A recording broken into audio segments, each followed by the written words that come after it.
First of all, the bitch ain't black. Look at her kids. They're whiter than mine. Fuck out of here. Uh, the bitch is this close to having sucked her way right into the Oval Office. The bitch can start a Harley. She can suck the chrome off a trailer hitch. She could suck a bowling ball through a garden hose. She can suck tennis balls through a tennis racket. Good God. My only question is, if that's all it takes, then why wasn't WB president years ago? That's all.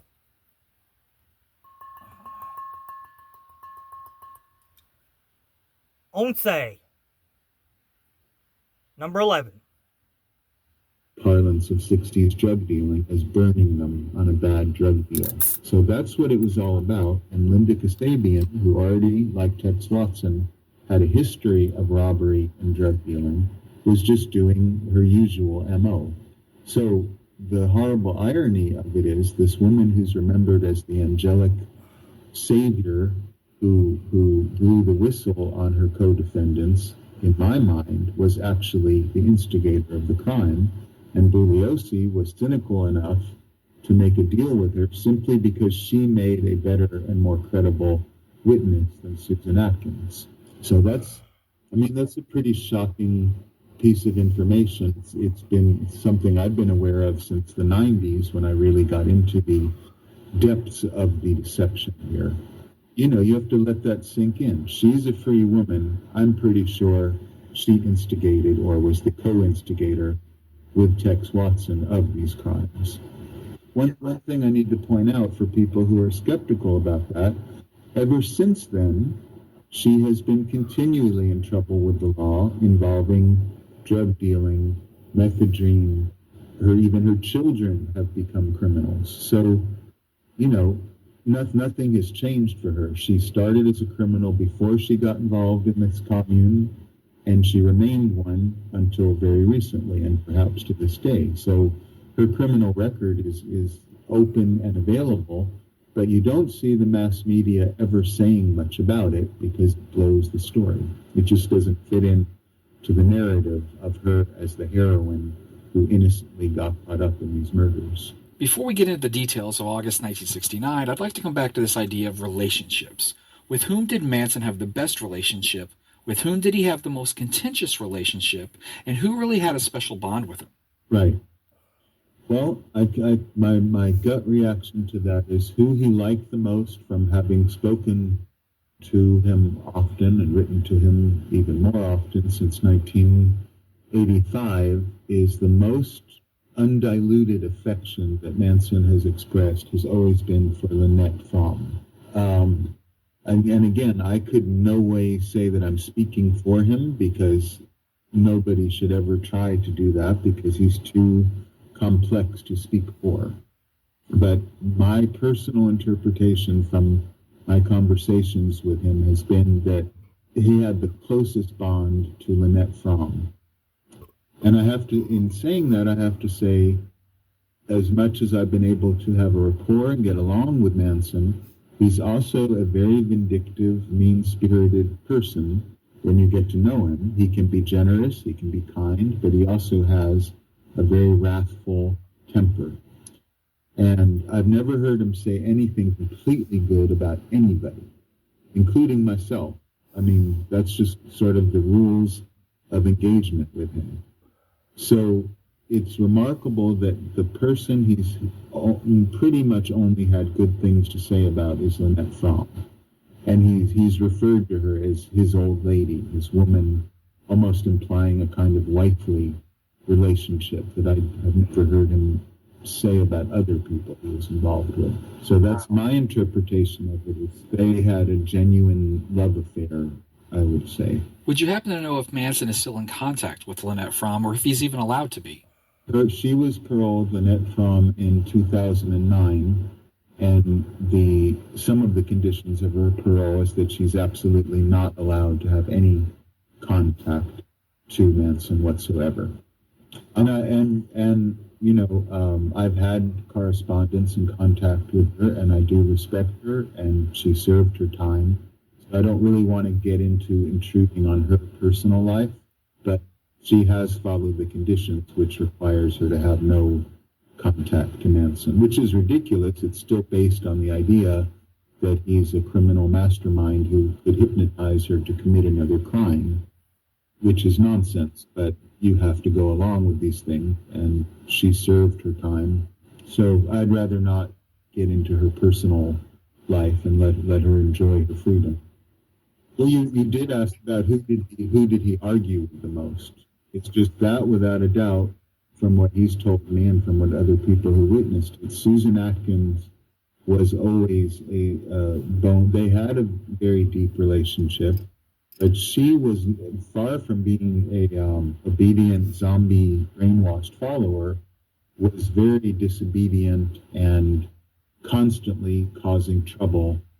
Very often by she was, I wouldn't call it a prostitute because her sexuality went beyond that, but she was always bringing angry men to the Spahn Ranch looking for her, she had ripped off. She would steal drugs from people and bring, angry drug dealers back to the ranch looking for trouble.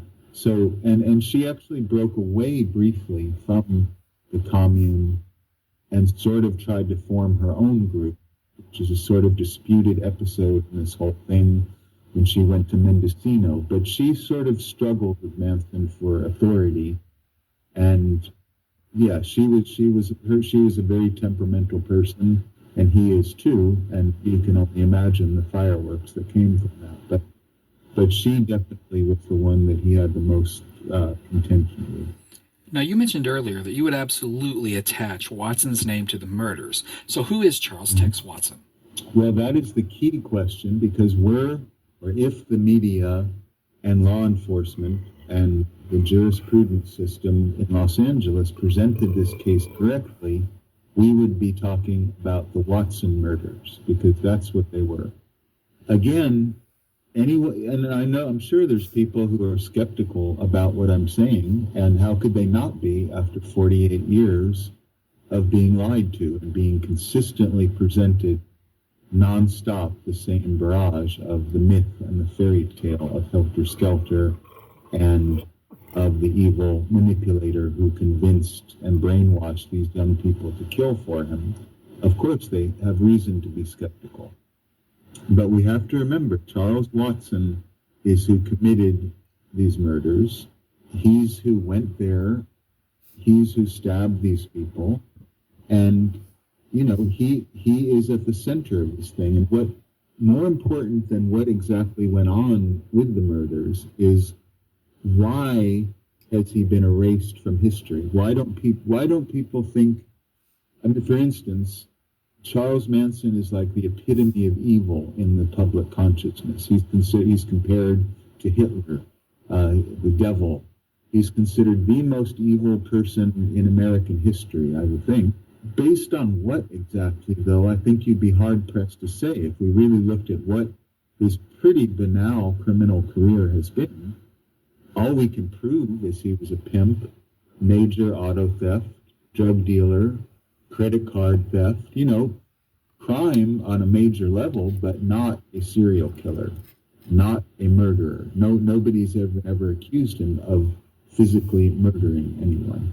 On the other hand, Charles Watson, by his own admission, did murder these people, but he claims he did it because he was brainwashed. Basically, if you read his biography and read his parole testimony, that he had no will of his own, he had no volition of his own. But who, as you say, who was this man? Who is this man? Even before he met Manson, he was in the middle tier of Hollywood and Los Angeles drug dealers. He was a clean-cut, good-looking guy from Texas, a former football player, a fairly ordinary, not extremely bright person who was basically drifted into drug dealing because that was an easy way to make money in the 1960s. And now his involvement with Dennis Wilson is also very important to the case. He met Dennis Wilson independently. The story is that he picked up Dennis Wilson hitchhiking in Malibu, and that they befriended each other. And Dennis Wilson, if you can believe this, it's almost laughable, invited him to his house for a cup of coffee. Well, you can use your imagination and think maybe it was for another reason than a cup of coffee or a stronger. In other words, Dennis Wilson met Charles Watson in 1968. And this is another important thing. If you were to really tell the story accurately, which is impossible at this point because of the abundance of the legend and of the myth, if you were to really tell the story the way it is, Dennis Wilson meeting Charles Watson is what another incredibly important factor in setting this whole chain of events. Charles Watson then became, by his own description, a kind of houseboy at Dennis Wilson's mansion. What their exact